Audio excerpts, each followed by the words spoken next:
Es muy conocido el caso del Inner Circle, una infame organización formada por diversas personas relacionadas con el movimiento del black metal noruego, cuyos principales objetivos eran erradicar el cristianismo de Noruega.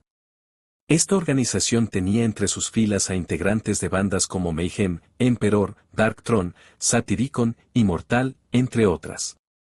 No obstante, algo que realmente muchos desconocen es que en otro país europeo, más concretamente en Italia, se gestó un movimiento bastante similar, pero con actos mucho más sádicos y oscuros. Envueltos entre el metal extremo, el libertinaje, el satanismo y la violencia, un grupo de amigos provocaron una serie de desapariciones, actos infames y crímenes brutales, marcando la historia de Italia como uno de los sucesos más trágicos, violentos y horribles que alguna vez hayan sucedido en el país europeo. Esta es la historia de las bestias de Satán. A mediados de los años 90, dos jóvenes italianos formaron una amistad tras conocerse por casualidad en un chequeo médico previo al servicio militar. Sus nombres eran Nicolás Sapone, un fontanero con una vida común y corriente como la de cualquier otro joven, y Paolo Leoni, un adolescente con un pasado de lo más turbio, pues era hijo de un exconvicto condenado por un homicidio, conocido en la zona por ser un satanista proclamado. Leoni heredó esta fascinación hacia lo oscuro de su padre y para 1998 ya había reclutado a varios jóvenes con distintos problemas emocionales y personales formando una especie de pandilla o grupo. Pronto, las cosas empezaron a empeorar cuando el grupo se vio envuelto en el consumo y tráfico de sustancias ilegales, así como rituales de iniciación violentos que consistían en infligir alto dolor físico, desde quemaduras con colillas de cigarrillo por todo el cuerpo hasta mordidas en el cuello.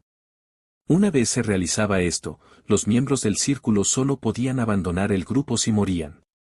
La pandilla también se vio inmiscuida en la escena musical italiana, más específicamente en el metal extremo, pues uno de los miembros del círculo, Mario Maxione, tenía su propia banda desde 1995, siendo Ferocity, un proyecto de brutal death metal y grindcore. Andrea Volpe y Elisabetta Ballarin, otros de los miembros del círculo, también tenían su propia banda, un proyecto de black metal llamado Psycho Blasphemy. Por último, el mencionado Mario Maxione formó una segunda banda de brutal death metal junto a otro miembro de este movimiento, Marco Sampolo. Así nacería el proyecto de Nobre. Las bestias de Satán, que fue como se nombró todo este círculo o pandilla, sintieron fascinación hacia estos géneros musicales por su conexión con el satanismo y ocultismo, ya que al parecer realizaban rituales satánicos. Chiara Marino y Fabio Tolis, miembros de las Bestias de Satán, fueron las primeras víctimas oficiales del círculo en su trayectoria criminal. Chiara Marino era una chica de 19 años quien había entrado al grupo porque estaba enamorada de Paolo Leoni, el líder y fundador de las Bestias de Satán, siendo en ese entonces la única mujer afiliada a ellos. No obstante, su estadía en el grupo fue poco agradable, ya que Leoni abusaba de ella físicamente, pues solía golpearla y morderla. Las cosas escalaron cuando Mario Maxione inventó que Chiara era la supuesta encarnación de la Virgen María, por lo que empezaron a agredirla psicológicamente, intentando ella abandonar el grupo. De hecho, se sabe que intentaron drogarla a la fuerza con sustancias ilegales para causarle una sobredosis y así deshacerse de ella, pero esto no funcionó. Otra de las primeras víctimas, Fabio Tolis, había ingresado en el grupo únicamente por su fascinación hacia el metal, pues con apenas 16 años, el chico era ya un músico talentoso, teniendo su propia banda llamada Infiction, así como tocaba el bajo en Ferocity, la mencionada banda de Mario Maxione. Una vez que Fabio se dio cuenta de la dirección que estaba tomando el grupo, envolviéndose en sustancias ilegales, satanismo y violencia, quiso abandonarlo, ya que creía que el tema de los rituales y demás situaciones eran una tontería. En enero de 1998, Fabio invitó a salir a Chiara, pues estaba enamorado de ella. Así asistieron al Midnight Pub, el centro de la escena metalera de la ciudad, pero nunca regresaron a casa. Tanto Fabio como Chiara fueron emboscados por las bestias de Satán en el bosque, siendo asesinados tras ser apuñalados y golpeados con un mazo. Y si bien Fabio intentó defenderse dada su superioridad física, finalmente sucumbió a la superioridad numérica. Ambos fueron lanzados a una fosa que el grupo estuvo cavando por horas.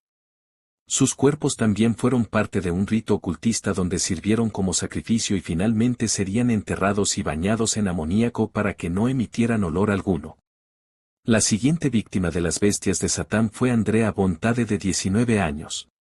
En su caso, fue juzgado por el círculo por no presentarse en la noche de los crímenes en contra de Fabio y Chiara, a lo que interpretaron que Andrea les estaba traicionando. Ante tal situación, algunos miembros empezaron a verter sustancias ácidas en las cervezas de Andrea, por lo que la repetida ingestión de dichas drogas dejaron al joven en un estado mental confuso y desconectado, lo que le provocó notables dificultades para realizar tareas cotidianas, según el testimonio de sus padres y amigos. Varios meses después, en septiembre de 1998, las bestias de Satán se encontraban tomando con él y tras irse le dieron algo de dinero para que comprara gasolina y le dijeron como último mensaje, o lo haces tú o lo hacemos nosotros. Esa noche, Andrea Bontade, totalmente intoxicado por consumir altas dosis de alcohol y sustancias ilegales, subió a su auto y empezó a manejar sin control alguno, terminando por chocar contra un muro tras conducir a toda velocidad, perdiendo la vida instantáneamente. Desde 1998 hasta 2004, las bestias de Satán se mantendrían activas sacando incluso material en sus respectivas bandas. Y no sería hasta la celebración de Año Nuevo del mencionado año 2004 que se volverían a ver envueltos en otro crimen, al menos de los que se les comprobó. María Ángela Pessota, exnovia de uno de los miembros de las bestias de Satán, conocía demasiados detalles sobre la desaparición de Fabio y Chiara años atrás, por lo que la orden del círculo fue acabar con ella para evitar que los delatara. Con el pretexto de que le devolvieran una cinta de video, Andrea Volpe invitó a María Ángela Pessota a su casa, siendo él quien recibió la orden de acabar con su vida, pues era su exnovia. Así pues, bajo los efectos de las drogas, Andrea empezó una discusión con la chica disparándole 2 veces en el proceso, pero sin llegar a quitarle la vida completamente. Sería Nicola Sapone, otro miembro del círculo, quien llegaría a rematarla al golpearla sin piedad con una pala. Antes de partir, Sapone ordenó que se lavara todo rastro de sangre, que se enterrara a Pessota en el jardín y que se arrojara su coche al río. Andrea Volpe, junto a su actual novia, Elisabetta Ballarin intentaron realizar esta acción, pero como ambos estaban sumamente drogados, se dirigieron a un estacionamiento cercano pidiendo ayuda. Allí fueron interrogados por una patrulla de policías a quienes les intentaron mentir, pero no funcionó, ya que rápidamente notaron que ambos se encontraban bajo el efecto de sustancias. Andrea y Elisabetta fueron procesados y aún intoxicados, comenzaron a murmurar y repetir frases aparentemente incoherentes sobre la muerte de una mujer, procediendo a investigarse su casa y encontrándose el cuerpo de María Ángela Pessota. Aunque según las investigaciones, las víctimas oficiales de las bestias de Satán fueron 4 en total, siendo 3 homicidios y el inducir a una de ellas a quitarse la vida, hubo otros casos sin resolverse que se le han atribuido al grupo. Andrea Ballarin, vecina de uno de los integrantes, fue encontrada ahorcada en la escuela a la que había asistido el 7 de mayo de 1999. Aparentemente se había quitado su propia vida.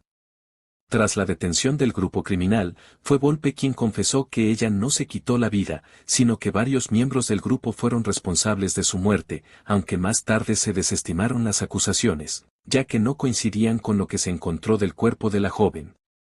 El 14 de noviembre de 1996, Cristian Frigerio, un obrero de la construcción, desapareció a los 23 años mientras paseaba en bicicleta. Su madre comentó que antes de esto encontró en el cuerpo del joven varias marcas, golpes y heridas que coincidían con los rituales de iniciación de las bestias de Satán. Aunque para 1996 el grupo aún no realizaba este tipo de actos. En algún punto sería Maxione, quien confesó que el muchacho sí fue víctima del grupo siendo abatido a tiros, pero más tarde se retractó y por falta de pruebas no se esclareció el caso. Fabio Rapalli fue un hombre de 31 años cuyo cuerpo fue encontrado momificado en un bosque en 1996, año de formación de las bestias de Satán, aunque se desconoce si tenía relación con ellos. Ángelo Lombardo, de 28 años, trabajaba como velador del cementerio de la ciudad italiana de Legnano y era un conocido de algunos miembros del grupo criminal. En su caso, fue quemado vivo en el mismo cementerio, quedando sus restos prácticamente carbonizados. Antonio Grasta y Dorian Nomolan no estaban vinculados al grupo, pero eran vecinos de algunos de sus miembros. Ambos fueron encontrados sin vida en fechas y situaciones similares, ahorcados en medio de un bosque entre octubre y diciembre del año 2000. Cabe decir que la madre de Dorian se quitó la vida al saber que su hijo pudo haber sido víctima de las bestias de Satán. Luca Colombo, de 21 años de edad, también trabajaba como florista en un cementerio y fue encontrado ahorcado en situaciones misteriosas en su propia casa. Cerca de su cuerpo también se encontró una nota que decía: "Estoy siendo perseguido". La última aparente víctima de las bestias de Satán fue Alberto Scaramuzzino, un carpintero de 18 años que fue encontrado quemado vivo dentro de su coche en medio de un bosque durante mayo del 2004. Tras la detención de las bestias de Satán, cada uno de ellos recibió múltiples sentencias. Dichas sentencias iban desde cadena perpetua, varios años de aislamiento o condenas de 15 a 30 años, dependiendo de la relación entre cada uno con los crímenes. En la actualidad, la mayoría de los miembros del grupo criminal ya han salido de prisión, siendo tal vez el caso más destacado, el de Mario Maccione, quien inició todo el círculo. Maccione fue liberado en 2017 y volvió a la música con la banda Ferocity. Incluso tiene un canal de YouTube y ha participado en varios podcasts. El asunto causó un gran revuelo en toda Italia y dio inicio a una larga serie de debates sobre la desviación juvenil y su relación entre el ambiente del metal, el satanismo y la violencia, siendo el caso condenado por instituciones de todo tipo en Italia. Las bestias de Satán también se vieron relacionadas a otros grupos, sectas y cultos de carácter satanista y esotérico, así como también se llegó a culpar a la banda Slayer, que supuestamente habían influido en los actos criminales de estos jóvenes. Al final, el caso de las bestias de Satán no se trata solamente de música, de rituales o de satanismo, sino de la pérdida de varias vidas en situaciones escabrosas por el descontrol, los trastornos mentales y el fanatismo de algunos jóvenes involucrados en la escena del metal extremo italiano. Algo que sin dudas conmocionó a la sociedad italiana durante los años 2000. Si el video te gustó, no olvides darle me gusta y suscribirte. Nos vemos en el próximo video, hasta pronto.